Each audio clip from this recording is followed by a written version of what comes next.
Assalamualaikum warahmatullahi wabarakatuh. Waalaikumsalam warahmatullahi wabarakatuh. Bismillahirrahmanirrahim. Bismillahirrahmanirrahim. Subhanaka Allahumma Subhanallah. Rabbana la ilma lana illa ma 'allamtana innaka antal alimul hakim.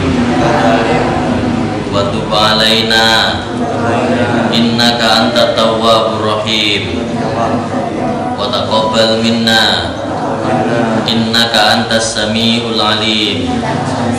Wa alimna min ladunka ilman nafi'a ya dzal jalali wal ikram. Allahumma aftah lana hikmataka wansur alaina rahmataka ya dzal jalali wal ikram. Al-Fatihah.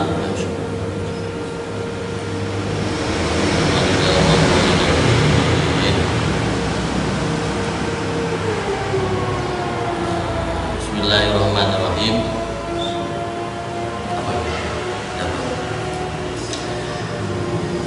Bismillahirrahmanirrahim.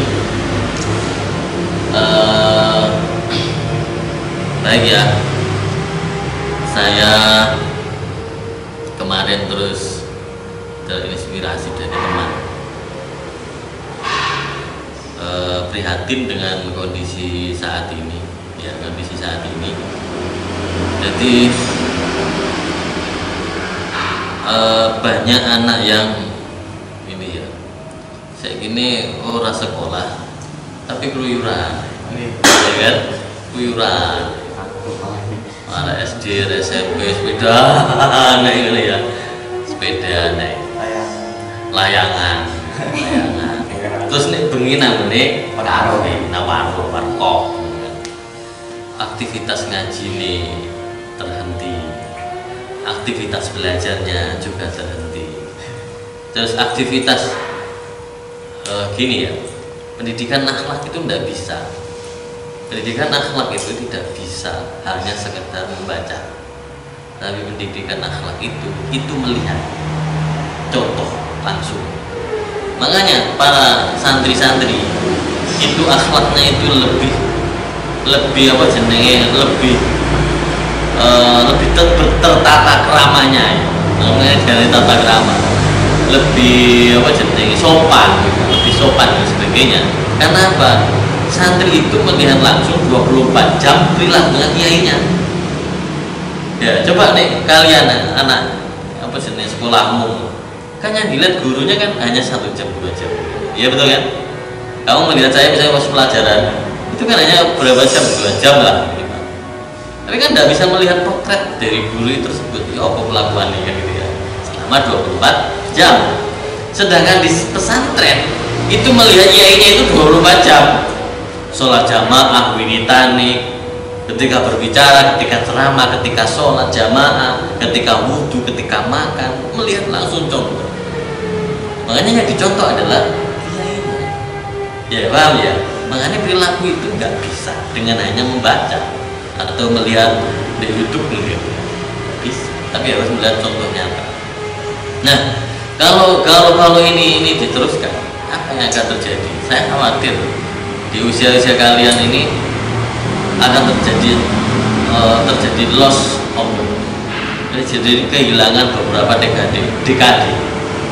Misalnya ini sampai 1 tahun pandemi terus misalnya ini ya, saya nggak ngerti ya. Ini nanti akibatnya ini semakin bitter atau semakin ada kemunduran. Nah, ini saya nggak ngerti. Wong ini aja lah. Oh begini saja loh, dulu ya sebelum ada pandemi. Anak dulu loh sekolah nih loh jam 6.45 sampai jam 4. Terus begini aja loh LBB, ngono ditakoki gak paham gitu. Oh mana go? Apa jenenge Google Classroom.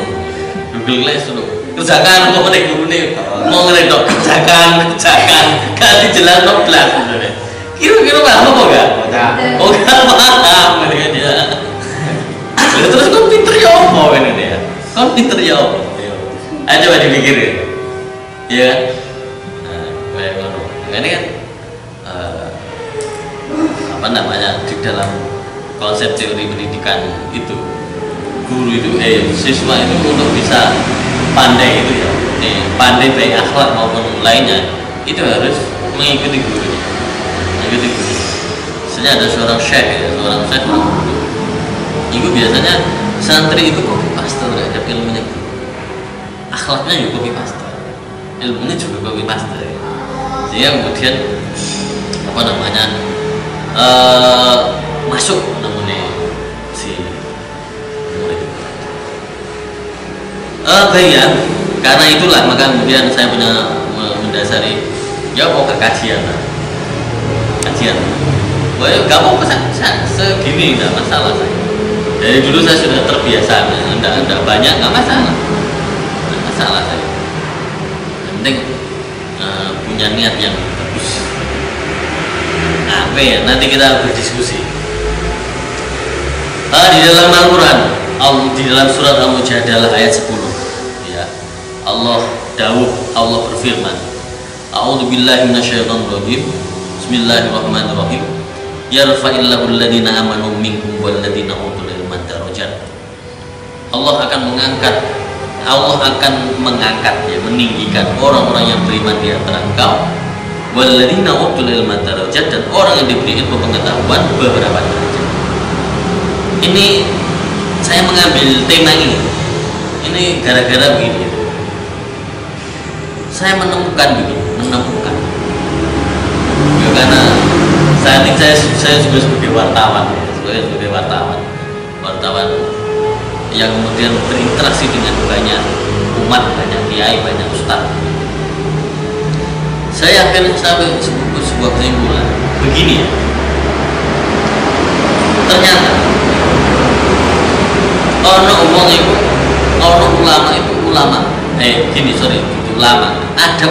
ada orang itu sing penting kelakon. Orang ini orang mesti ngomong tapi gak podo mek kelakuane. Ya, ana enggak? Ceramah, khotbah nanti itu, tapi gak podo mek kelakuane. Ada enggak seperti itu? Banyak loh. Banyak, iya kan. Malah jadi ini wong desa-desa ngono. Apa soal bedah ngarep mburi. Oh, iso khotbah gak iso nglakoni. Kan ada ya. Loh, dadi nek pinter ngomong dalil lu pinter. Ngomong dakwah, ngomong ceramah ku pinter. Tapi kelakuannya orang, iya kan? Oke. Kira-kira pindah.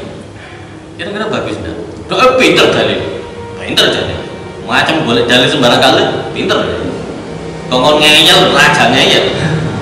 Ngomong apa jenenge wis menasihati orang banyak. Ngono kan? Ahli dia. Tapi kelakuannya kapok. Atau yang kedua pilihannya yang kedua. Ayo coba apa sedikit. Atau yang kedua, wong ora pinter, tapi dia ngelakoni sholat apa sini, yo poso, yo apa, tapi gak pinter. Saya sisi pinter, tapi gak podo kelakuan nih. Sing nomor loro, dia ngamal, tapi gak pinter. Nah, tapi gak pinter. Kira-kira sing api sing pinter. Sing pinter? Mboten pinter? Mboten pinter? Ya apa ya? Tapi ayat ini ya. Ayo coba ngene. Yarfa'illahu alladhina amanu minkum walladhina utul ilma darajat. Allah akan meninggikan orang-orang yang beriman di antara kalian dan orang yang diberi ilmu pengetahuan.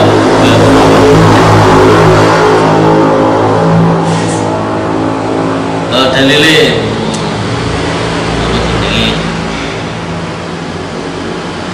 gini, apa jenenge? Jelas orang yang berilmu itu akan memiliki apa jenenge derajat di sisi Allah maupun di sisi manusia, ya kan? Jadi gini ya, yo dilema ini, jawabannya dilema. Sing apik jelas sih, wonge pinter, yo ngamalno ilmune. Lah ngono sih. Kudune ngono sing apik ideal. Tapi kalau tidak, ya kudune orang yang berilmu itu apa namanya, orang yang berilmu harusnya ya tahu gitu. Tapi masalahnya kenyataannya tidak. Begini. Tetapi begini, orang yang berilmu itu saya kira lebih gini ya, lebih selamat daripada orang yang tidak berilmu. Ini penting. Orang yang berilmu itu lebih selamat daripada orang yang tidak berilmu. Contoh misalnya,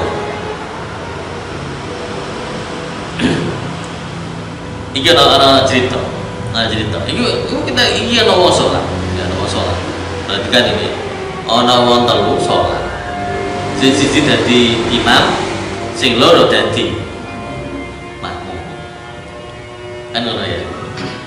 Dadi pas kena imame Allahu Akbar sing kuwi. Mel Allahu Akbar. Terus dilala itu ana salah siji ini kentut. Ya terus sing apa dia tapi tetap dilanjutkan gitu kan. Oke ya, tetap dilanjutkan gitu. Terus sing pinggire yo iku wis Allahu Akbar, sudah Allahu Akbar. Terus arek sing menegur sing temannya yang kentut itu tadi. Kentut kok diterusno. Kentut kok diterusno. Dene sing kentut iki ngomong, salat kok ngomong. Salat kok ngomong ya kan. Datuk imame noleh sisan. Ojo nang iki.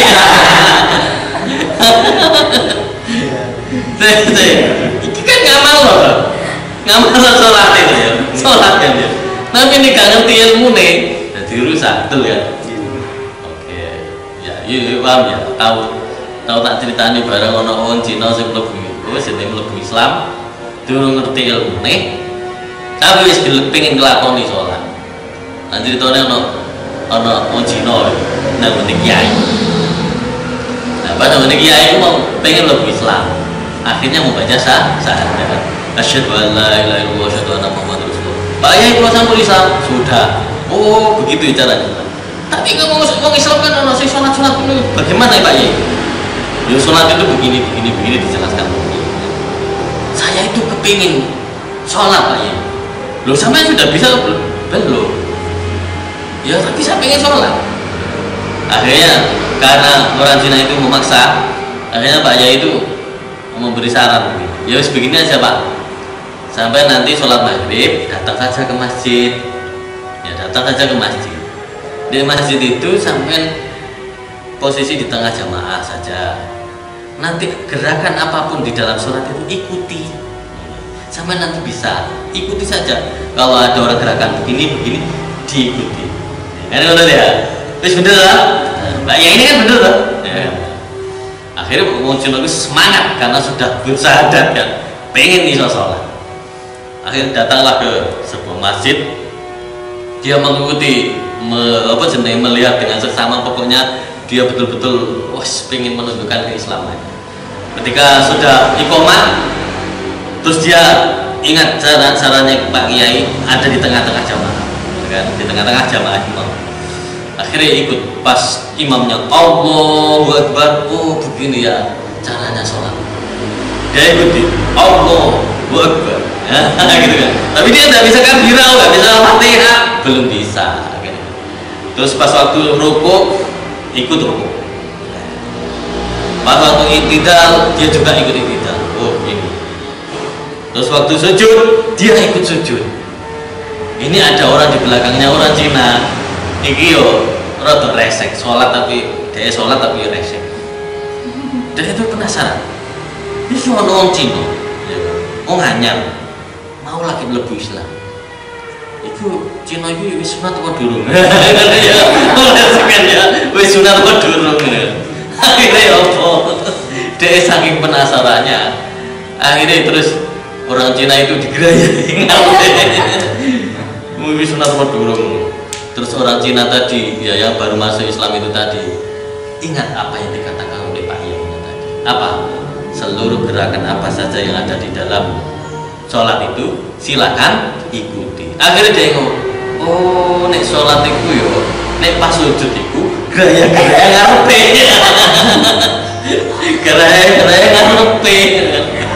akhirnya digerayai harus yo jenenge digerayai keri akhirnya disepak tuh wong Cina gitu tuh sik husnudon oh nek mari gerayai bunyi pabrik ini lho kira-kira ya iku mau ya ngamal tapi gak ono ilmune rusak ya rusak ya makanya kudu di ilmu iya paham ya paham ya oke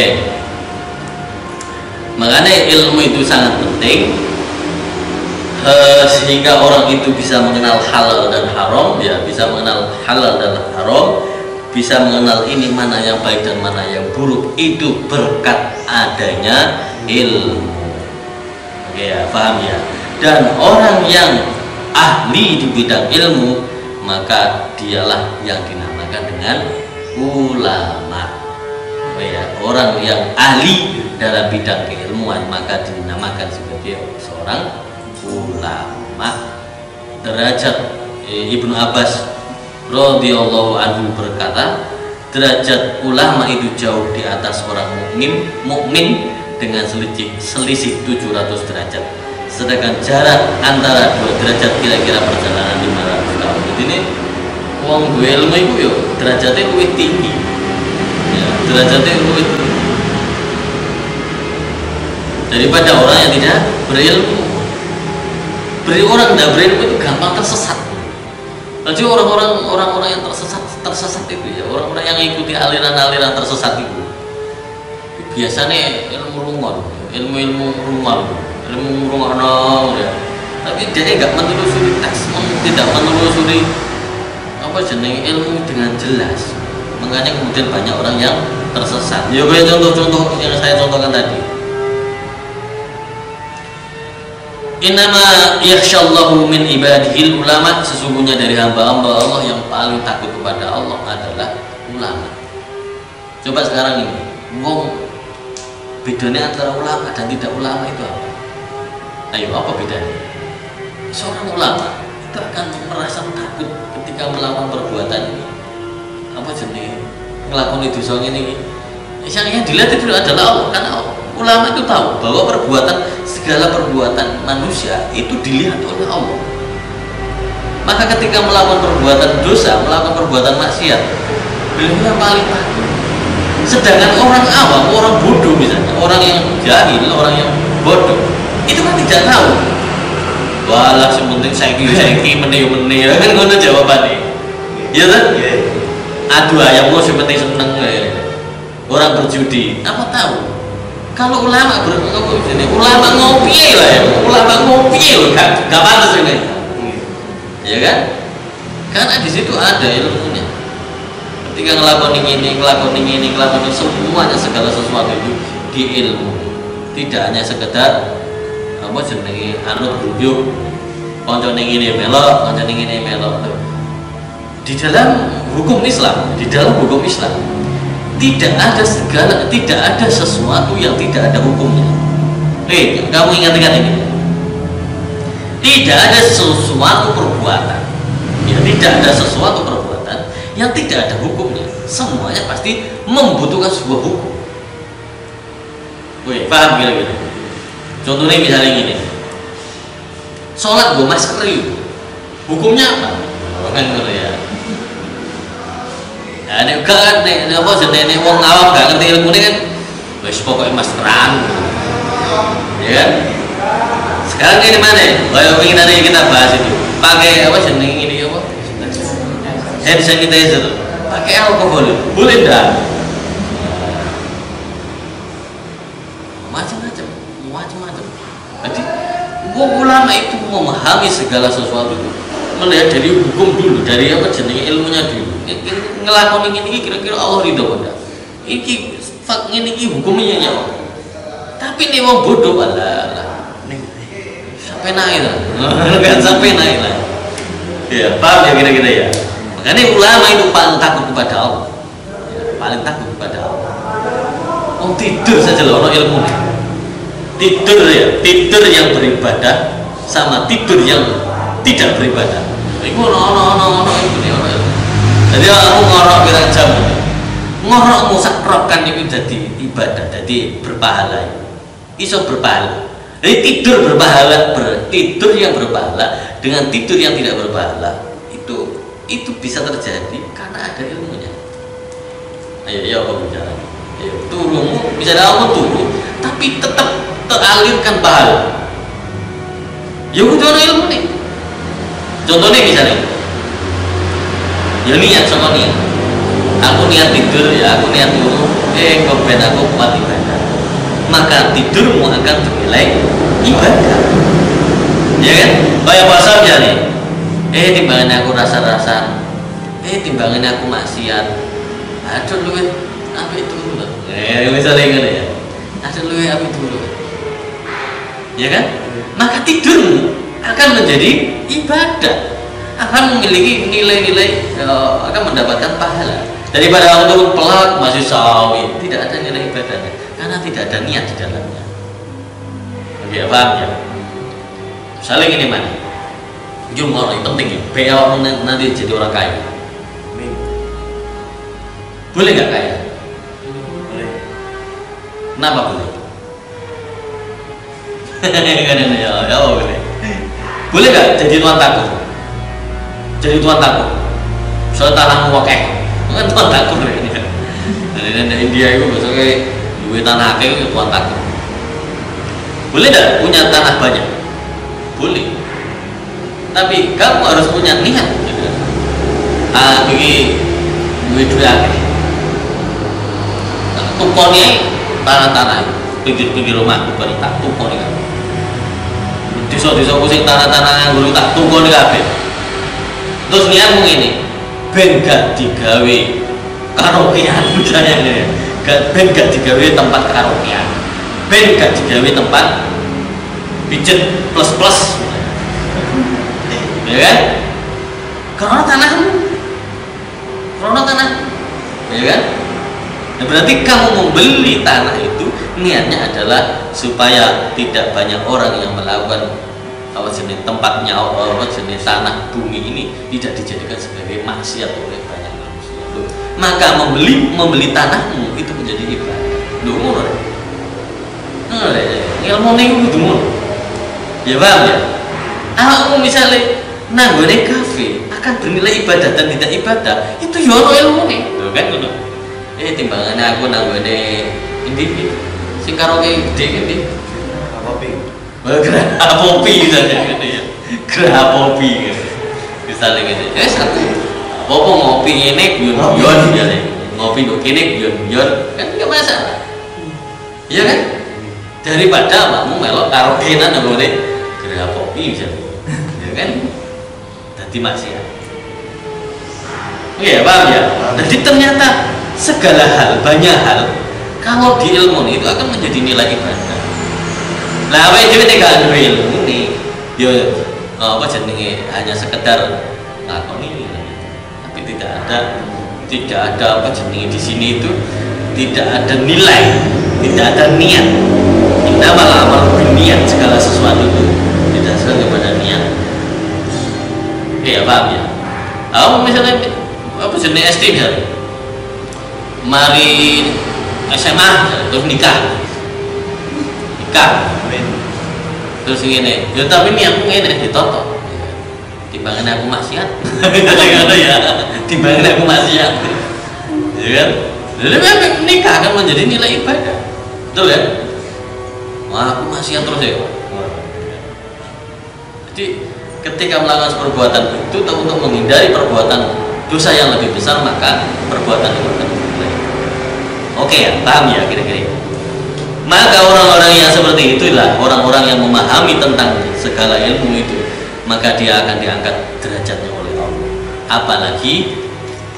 Apalagi dia ini memberikan pencerahan kepada manusia yang lainnya.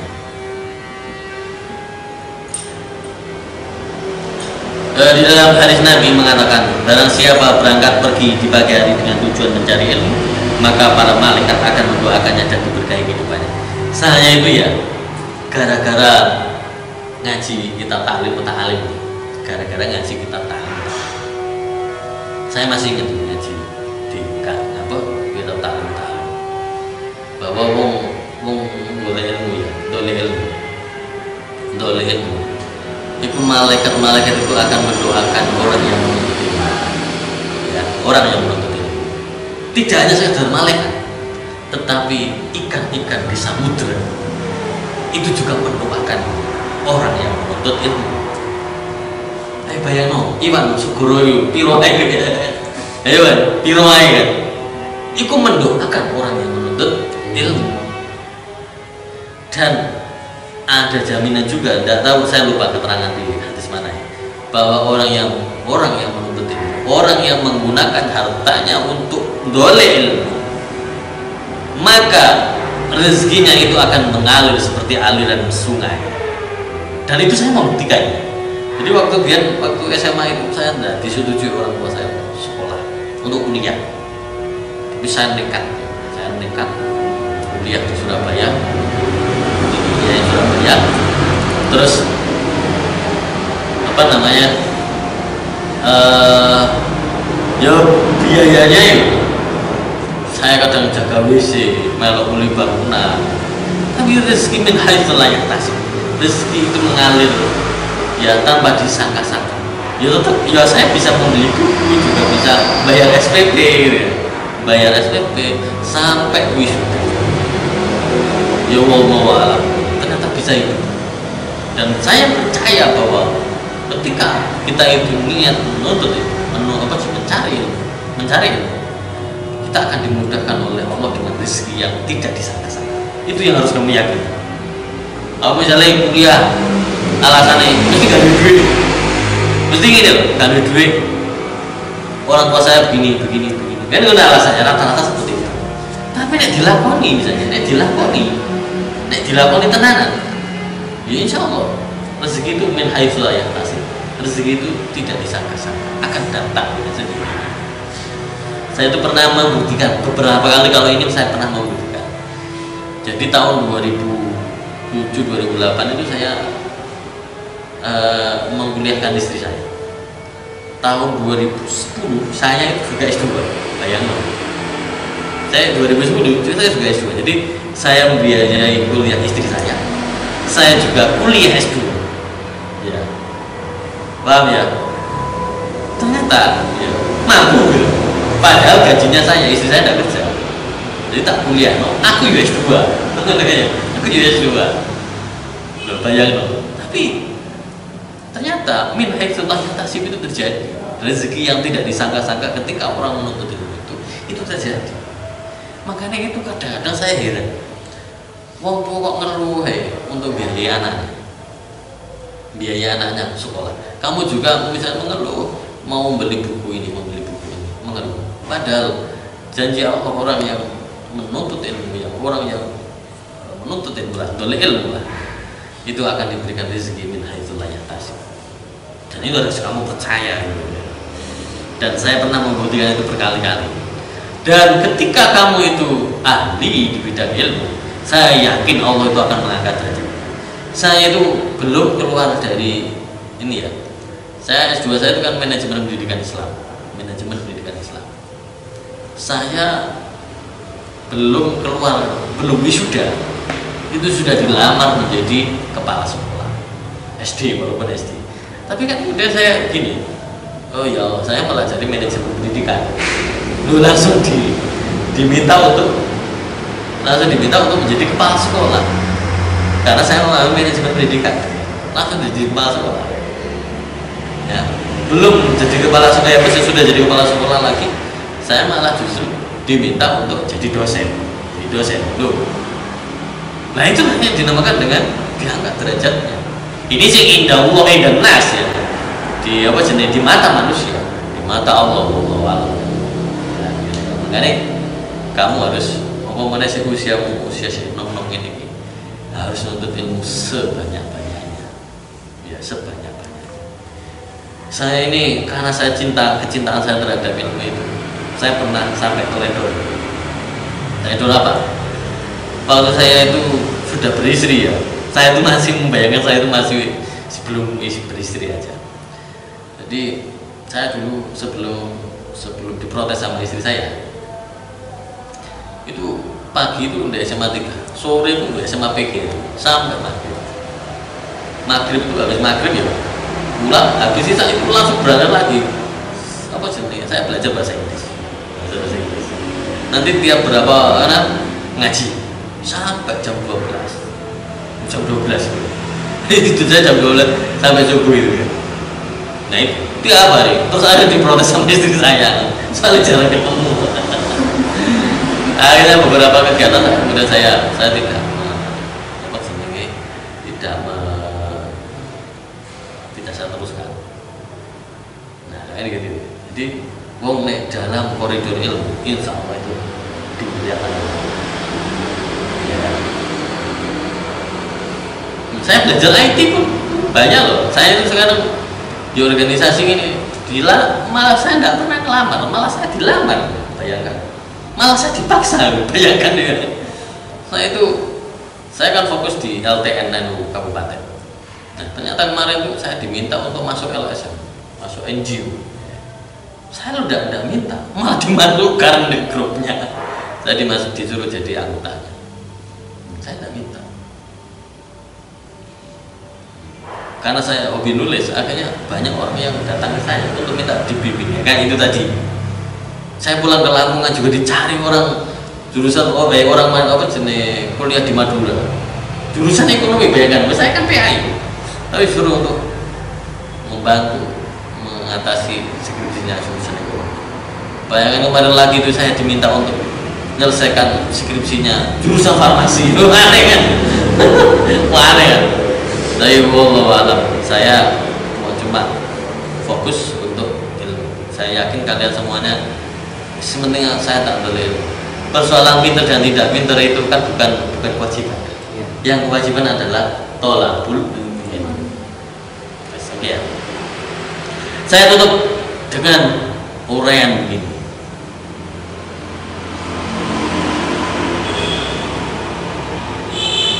Mungkin ada pertanyaan?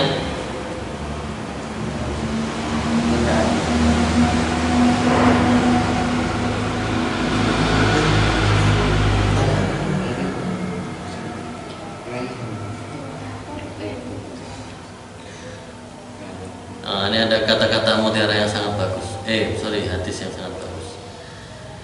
Apabila kalian semua melihat taman-taman surga, maka tempatilah. Kemudian dikatakan, wahai Rasulullah, apa yang dimaksud dengan taman surga itu?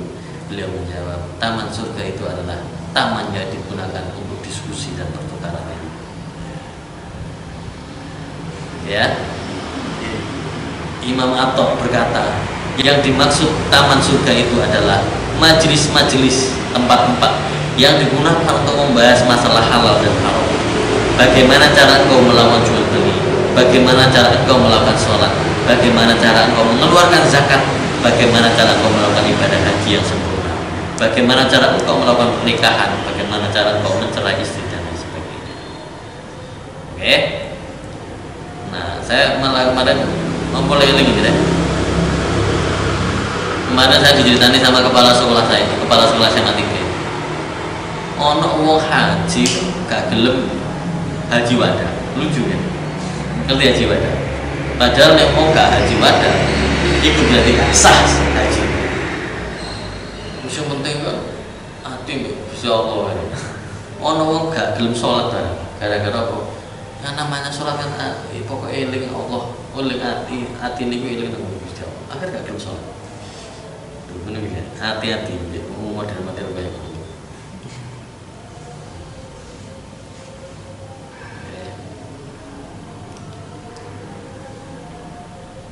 Sebuah syair yang sangat bagus saya bacakan. Tempuhlah ilmu dimanapun ilmu itu berada. Dari ilmu bukalah setiap orang yang mempunyai pemahaman terhadap ilmu. Ilmu berguna untuk menerangi hati dari kebutahan dan menolong agama. Di mana perintah menolong adalah kewajiban. Pergaulilah para periwayat ilmu dan temanilah para pilihan mereka.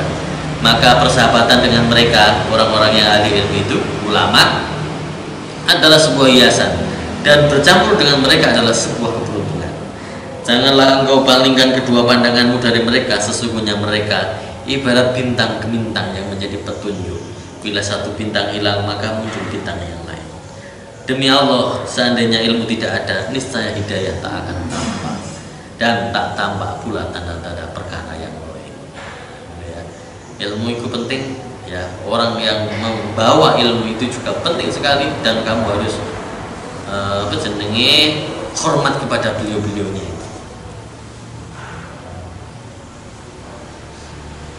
Ini ada pertanyaan, silakan. Kalau ada pertanyaan, silakan. Saya tutup dengan pernyataan ini.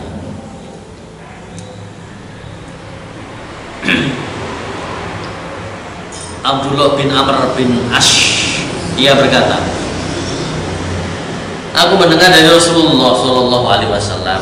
Beliau bersabda, sesungguhnya Allah Ta'ala tidak mengambil ilmu dengan cara mencabut ilmu tersebut dari manusia. Akan tetapi Allah Ta'ala mencabut ilmu dari muka bumi ini dengan cara mencabut nyawa orang-orang yang orang ulama, seorang ulama.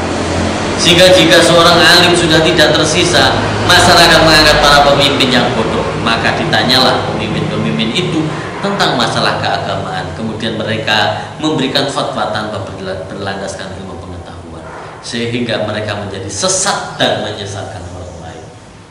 Oke ya, maka beruntunglah kamu kalau kamu punya kiai, punya ustadz kanan kirimu di tempat yang kamu jadikan tempat untuk bertanya. Ya, wong alim. Ya, wong alim itu berarti ahli ilmu agama, ahli ilmu. Kamu bertanya, maka teranglah halal dan haram. Tapi wong